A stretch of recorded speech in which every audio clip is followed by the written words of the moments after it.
Picture this, a man so powerful that he could command legions with a whisper, so seductive that he could topple kingdoms with a glance, and so dangerous that even death itself seemed to bend to his will.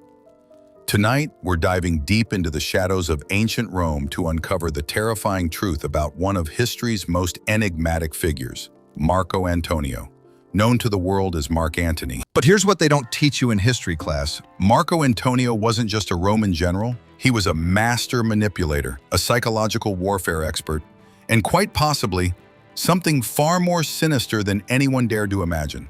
Welcome back to Mindhack AI Stories, where we explore the mysteries that time tried to bury. I'm your host, and tonight, we're about to uncover secrets that have been hidden in plain sight for over 2,000 years. Welcome to Mindhack AI. If this video reached you, it means the signal made it through. Click like to confirm receipt. Subscribe so we can find you again before they erase this too. Thank you. Our story begins in 83 BCE, but not with a birth, with a death. The night Marco Antonio was born, Rome was drowning in blood.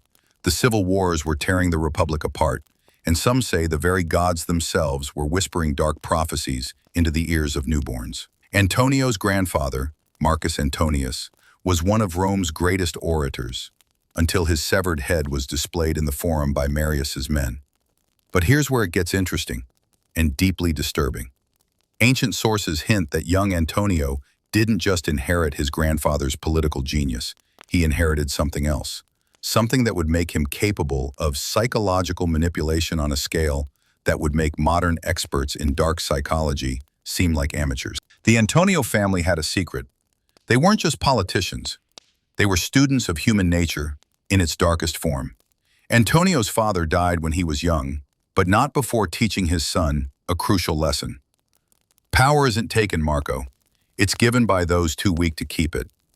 But there's something the historians won't tell you. Something hidden in the fragmentary texts that survived Rome's fall. Young Antonio didn't just study rhetoric and warfare, he studied minds. He learned to read people's deepest fears, their hidden desires, their psychological weaknesses, and he learned to exploit them. By his 20s, Antonio had already mastered something that would make him more dangerous than any sword or legion. He understood that the human mind was the ultimate battleground. Picture this scene: Athens, 58 BCE. A young Roman noble arrives to study philosophy, but Antonio wasn't there for wisdom. He was there for weapons, psychological weapons. The Greeks had spent centuries studying the human psyche. They understood persuasion, manipulation, and the dark arts of influence. Antonio absorbed it all like a sponge soaking up poison. Here's what's truly chilling. Antonio kept detailed notes on everyone he met, not just their names or political positions, but their psychological profiles, their fears, their lusts, their breaking points. He was building a mental arsenal that would make him unstoppable.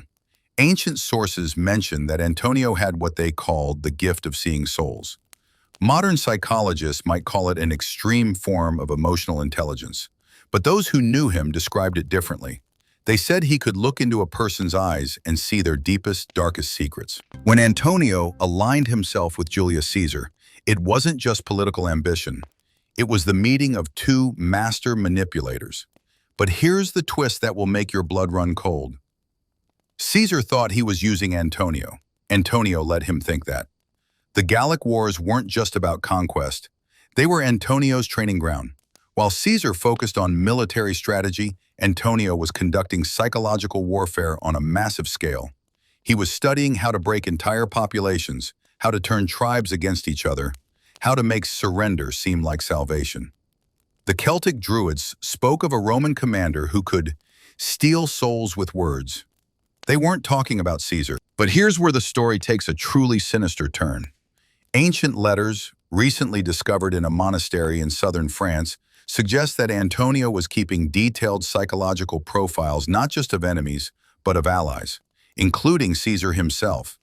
One fragment reads, "The great man's weakness is his need for adoration.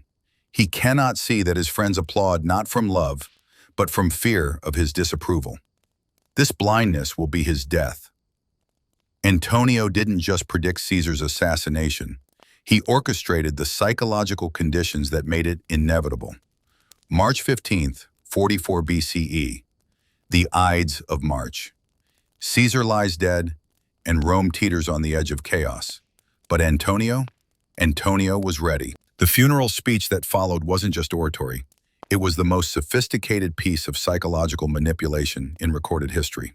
And here's what they don't want you to know. Antonio didn't just speak to the crowd, he spoke to their unconscious minds. Every word, every gesture, every dramatic pause was calculated to trigger specific psychological responses. He turned grief into rage, confusion into clarity, and a mob into a weapon. But the truly terrifying part? The speech was planned months in advance.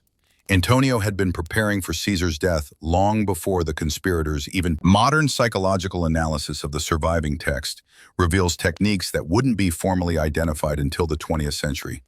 Neuro-linguistic programming, crowd psychology, subliminal suggestion. Antonio was using them all 2,000 years before they had names. The man who spoke at Caesar's funeral wasn't just a grieving friend. He was a predator who had just cornered his prey. Now we come to the most mysterious chapter of Antonio's life, his alliance with Cleopatra VII of Egypt. But this wasn't a love story. It was something far more sinister. Cleopatra wasn't just beautiful, she was brilliant, a master of languages, mathematics, and most importantly, psychology. When she met Antonio, it wasn't love at first sight, it was recognition. They were the same species of predator. Here's what really happened on that golden barge.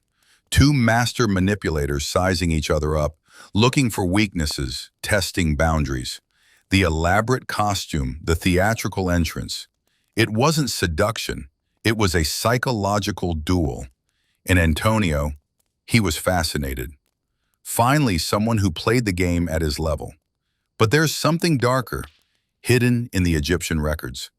Hieroglyphs recently translated suggest that Antonio and Cleopatra weren't just lovers or political allies.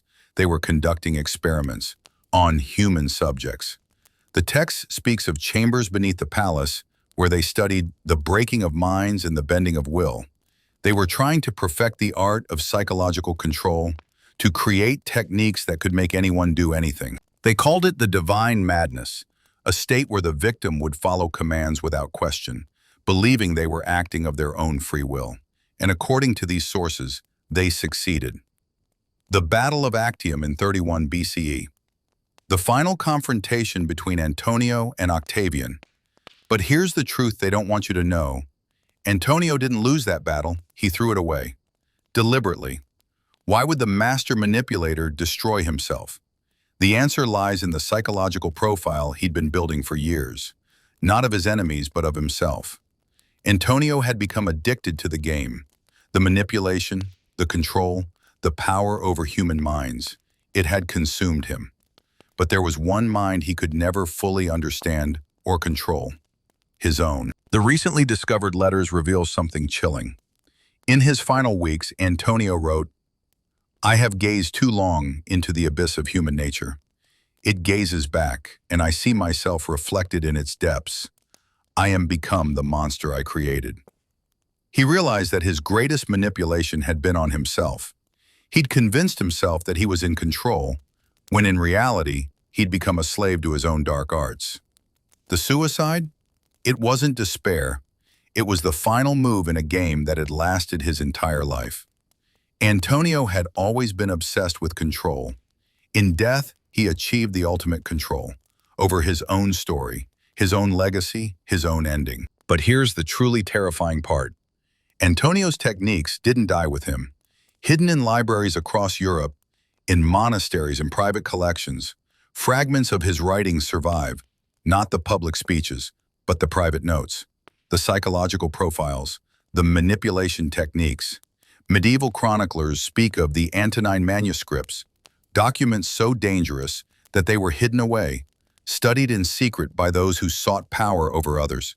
Some say these texts influenced everyone from Machiavelli to modern political operatives. The techniques Marco Antonio perfected 2,000 years ago are still being used today. In advertising, in politics, in social media manipulation, The fingerprints of ancient Roman psychological warfare are everywhere if you know how to look. The question isn't whether Antonio was a monster. The question is, how many monsters did he create? So the next time you hear about Marco Antonio, remember this.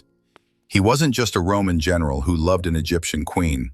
He was a master of the human mind, an architect of psychological warfare, and quite possibly the most dangerous person who ever lived. Truth about Marco Antonio isn't just history, it's a warning. A reminder that the greatest monsters in human history aren't those who wield swords or command armies. They're the ones who understand that the most powerful weapon is the human mind itself. And somewhere, in the shadows of our modern world, his techniques live on. Thanks for joining me on this journey into the darkness of ancient Rome. If this story disturbed you, good, it should. And if you want to explore more mysteries that will make you question everything you thought you knew about history, and somewhere, in the shadows of our modern world, his techniques live on. Thanks for joining me on this journey into the darkness of ancient Rome. If this story disturbed you, good, it should. And if you want to explore more mysteries that will make you question everything you thought you knew about history, AI. subscribe If to this video Mind Hack reached AI you, Stories it means and the ring that signal notification made it bell. through. Until Click next like time, keep to questioning, confirm receipt. keep digging, and remember, Subscribe the so we truth can find is you again always stranger before they and more erase terrifying this too. than the lies we tell ourselves. Thank you.